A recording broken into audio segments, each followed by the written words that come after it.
টক ঝাল মিষ্টিতে সবাইকে স্বাগত জানাই। আশা করি সবাই খুব ভালো আছেন। আমিও ভালো আছি। শীতকাল মানেই নানা রকম টাটকা শাকসবজি। আমরা এই সব টাটকা শাকসবজি দিয়ে নানা রকম ভাজাভুজি খেয়েই থাকি। তাই আজ আপনাদের জন্য এনেছি পকোড়ার একটি রেসিপি, যা আমাদের মুখের রুচি বা স্বাদ ফেরাতে সাহায্য করবে। বাচ্চারাও কিন্তু এটা খুব পছন্দ করবে।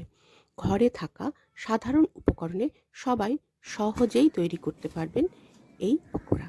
তাহলে শুরু করা যাক। আমার আজকের রেসিপিটি দেখে নিন।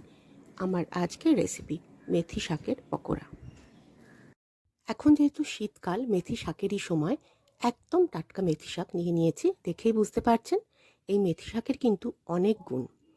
প্রচুর অ্যান্টিঅক্সিডেন্ট সমৃদ্ধ এই শাক ডায়াবেটিস নিয়ন্ত্রণ করতে সাহায্য করে, লিভার ফাংশন ভালো রাখে, সেই সঙ্গে ক্যান্সার রুখতেও বেশ কার্যকরী। এবার মেথি শাকের পাতাগুলো শুধু ছাড়িয়ে নিতে হবে। এইভাবে ডাঁটি থেকে পাতাগুলো ছাড়িয়ে নেব। আর ছাড়ানো হয়ে গেলে এগুলোর আমি একটু ছোট ছোট টুকরো করে নেব। দেখুন, এইভাবে এগুলো আমি ছাড়িয়ে নিচ্ছি। শাকে যেহেতু বেশ ধুলোবালি থাকে, সেই জন্য শাকটা খুব ভালো করে ধুয়ে নিতে হবে। দেখুন, পাতাগুলো আমি এইভাবে কুচিয়ে নিয়েছি। এবার এটা আমি খুব ভালো করে ধুয়ে রেখে দেব। চলে যাচ্ছি পরবর্তী পর্যায়ে। পকোড়া করার জন্য নিয়েছি মসুর ডাল, যেটা আমি সারা রাত ভিজিয়ে রেখেছিলাম। আর খুব ভালো করে ধুয়ে নিয়েছি। ধুয়ে জলটা ফেলে দিয়েছি। এর মধ্যে অ্যাড করে দিলাম 2টো কাঁচা লঙ্কা। এবার এটার একটা পেস্ট আমি তৈরি করে নেব। মসুর ডালের পেস্ট তৈরি হয়ে গেছে।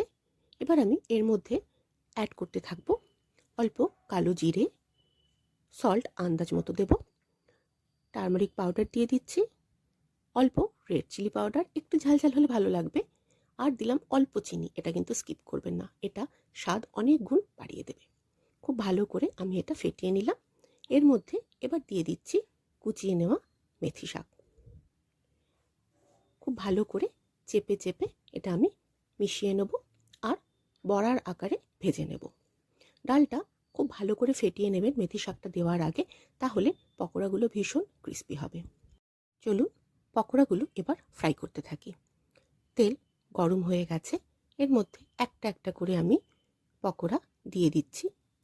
মিডিয়াম ফ্লেমে এটা ফ্রাই করতে হবে, তাহলে পকোড়াগুলো খুব ক্রিস্পি হবে।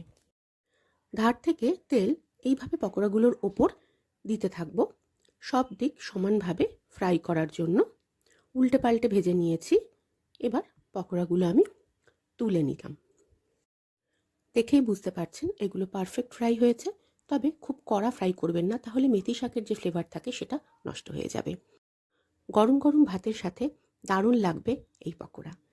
বাকি পকোড়াগুলো আমি একইভাবে ভেজে নিচ্ছি। প্রথম পাতে গরম ভাতে এই পকোড়াগুলো খেলে আরও যেন খিদে বেড়ে যায়। বাচ্চারা অনেক সময় শাকসবজি খেতে চায় না, ওদের এইভাবে পকোড়া তৈরি করে দিলে আনন্দ করে খাবে। রোজের খাবারের স্বাদ বদল করতে অবশ্যই ট্রাই করুন মেথি শাকের এই পকোড়া। সবাই আপনার তারিফ করবেই করবে। তাহলে আর কি, যে কোনো দিন তৈরি করে ফেলুন আর আমাকে কমেন্ট করতে ভুলবেন না কেমন লাগলো। আমার আজকের এই রেসিপিটি ভালো লাগলে একটা লাইক শেয়ার করে দেবেন প্লিজ। সেই সঙ্গে চ্যানেলটা সাবস্ক্রাইব করে আমার সঙ্গে থাকার অনুরোধ রইল।